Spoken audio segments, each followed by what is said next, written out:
Good morning. Today is the 20th day of Shvat, the 7th of February. We're up to the fourth reading of Parashat Mishpatim. And this one is really full of very interesting things. Let's just read a little bit of them, and I'll make a few comments and then get to the main point here. You shall not curse God. We're looking at Exodus 22, verse 27, I believe. Yeah. You shall not curse God. Here, cursing God is not God himself. We mean, here the Torah means a judge. Nor may you curse a leader of your people, a nasi. That's a special word. We haven't seen this word yet. This is the first time it appears. A nasi means someone who's exalted, someone who is elevated. And this refers to the king. So we have here a very interesting thing, that you can't curse either of them. And this is sometimes explained in Chassidus in a completely different way, that you shall not that you shall not curse a king, but rather, I believe this is from Kotsk, but I'm not 100% sure, I don't remember where I saw it, a king who acts like a commoner. Instead of saying it a leader of your people, rather it's a leader in your people. That's the literal meaning of the words. V'nasi be'amcha. So it's like a leader who is acting like a commoner. And we know what that is like. Leaders that have really no message. They're completely politicians. And so therefore, all they're involved in all day long is figuring out what's the best way for them to survive and to get what they want. They're not leading at all. So that's called a leader in your people, meaning a leader who stooped down to become like a commoner. Lo ta'or, the translation is usually you shall not curse, but ta'or can also mean like ta'ir. You shall not fill them with light. In other words, don't give them voice. Don't follow. Certainly, you shouldn't follow these people. But more importantly, lo ta'or is like you shouldn't give them any voice. You shouldn't give them a stage, a place to sell themselves. Then the Torah continues. You shall not delay your newly ripened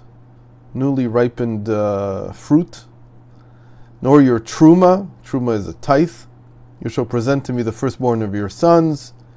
And of course, presenting doesn't mean to the way it was before the Torah, that the firstborn became the priest, but rather here it means that even though still you shall present to me the firstborn, this is before the sin of the golden calf. So still the firstborn were considered to be the priests in the family, but it doesn't mean that you shall present me in the sense that they are now dedicated to divine service, but rather that they are the ones who have the privilege of bringing the sacrifices and so on.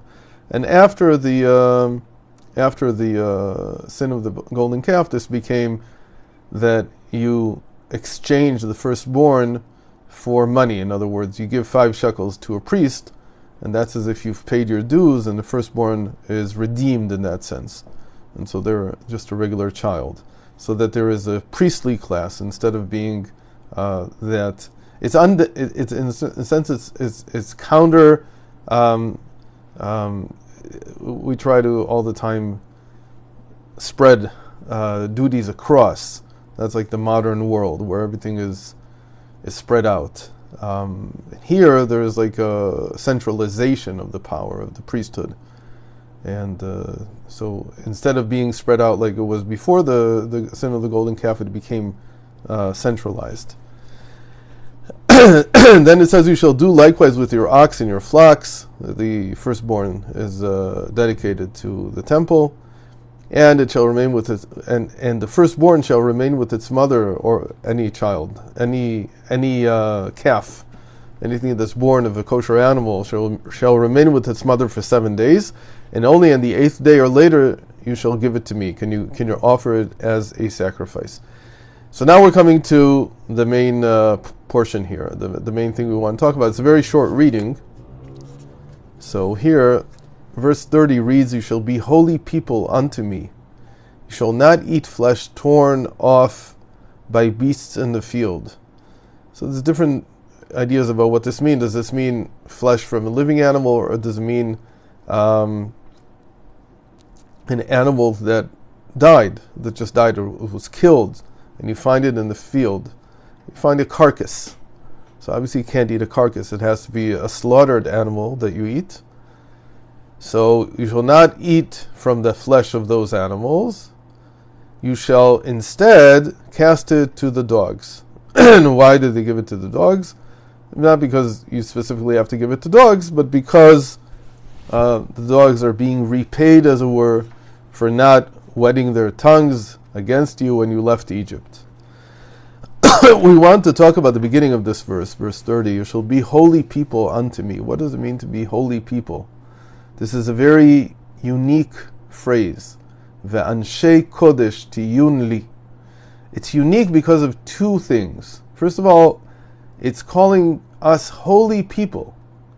A holy people is not the same thing as a holy nation. We have later that God says, "Vatem tiyu li mamlechet kohanim vegoy kadosh." You shall be to me a kingdom of priests and a holy nation.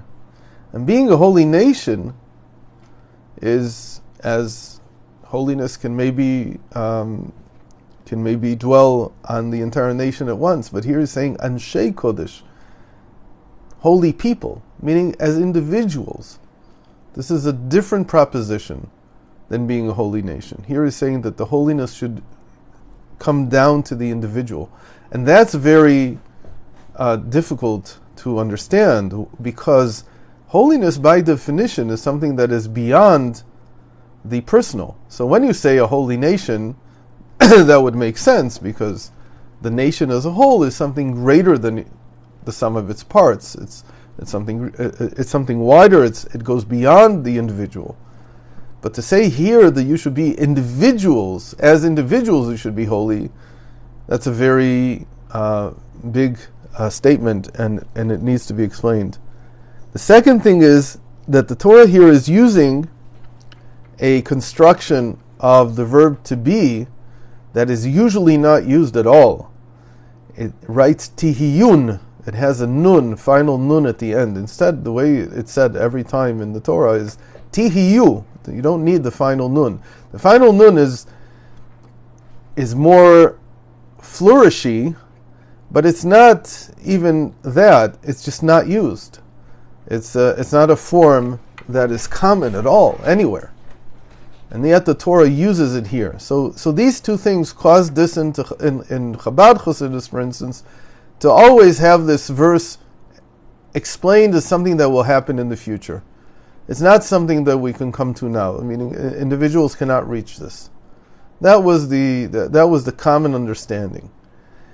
The only exception to that is a Rebbe, someone who's a Rebbe. And this brings us to a very important definition that I'd like to spend a few minutes on, which is, what is the difference between a regular person and someone that we call a Rebbe? So a regular person can be one of two things. A regular person is either with limits or without limits. What does that mean?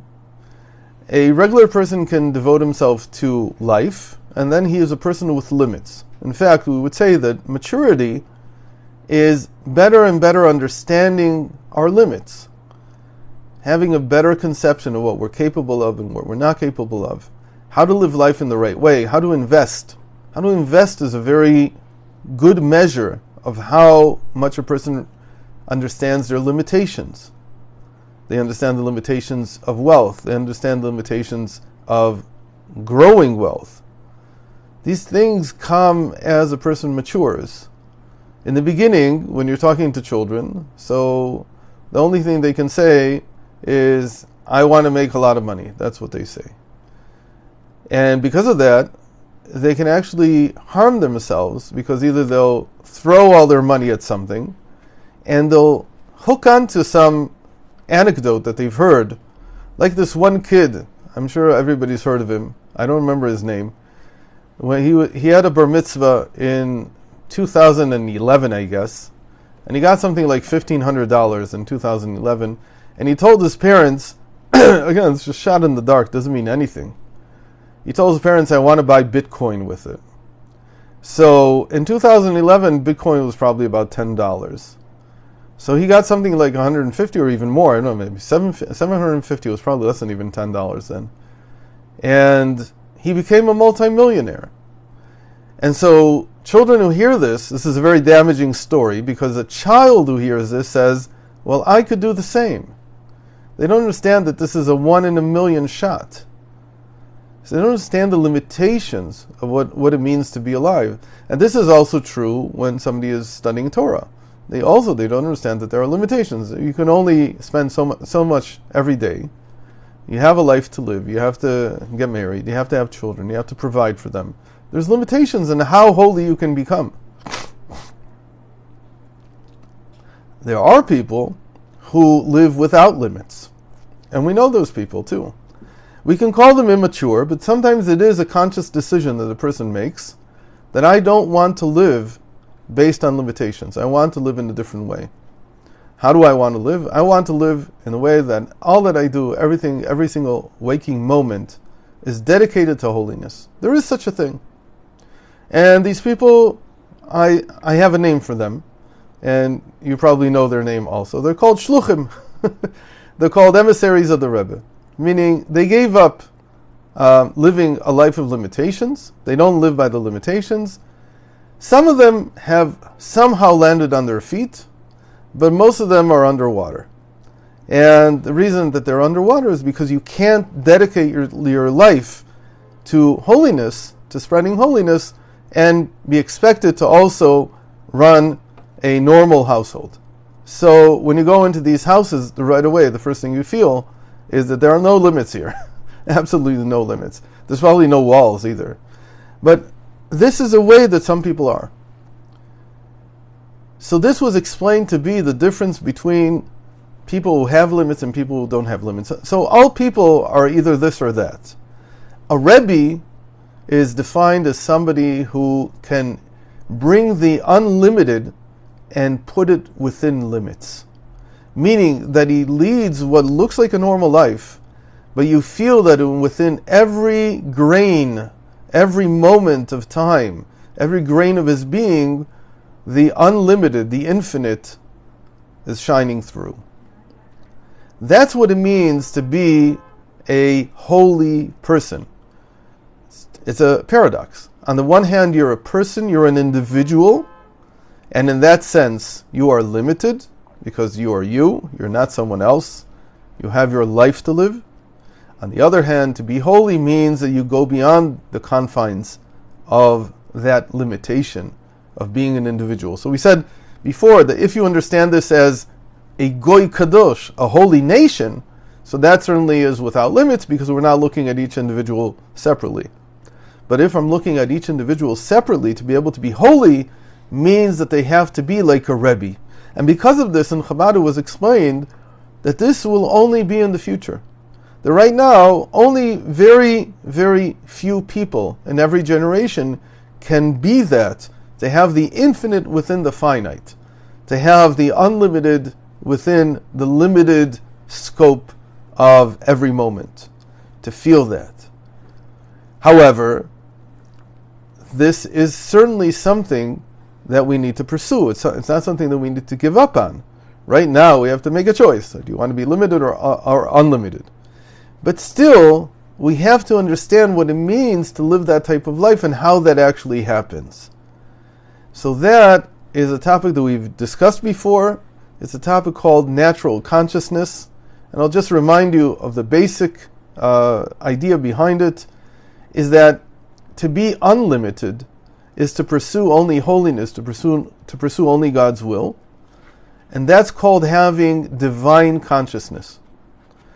To be limited means to have what we call self-consciousness, or what people talk about now today, self-development, self-fulfillment, knowing oneself, that's being limited and understanding one's limitations and one's shortcomings and so on. That's called self-consciousness.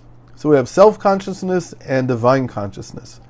Natural consciousness means that we find a way to take the consciousness of the self that is a result of Adam and Eve eating from the tree of knowledge and turning that into something holy.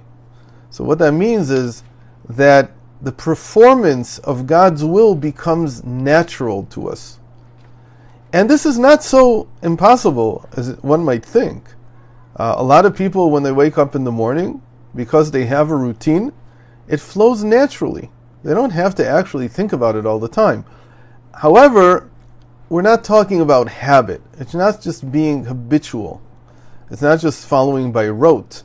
It is a directed consciousness that I'm serving God, but it flows by itself. It's not something that I have to think about all the time. So it's not impossible to reach this, but still, as much as we've said, this is another name for it, natural consciousness, this is something that appears to be a goal for the future.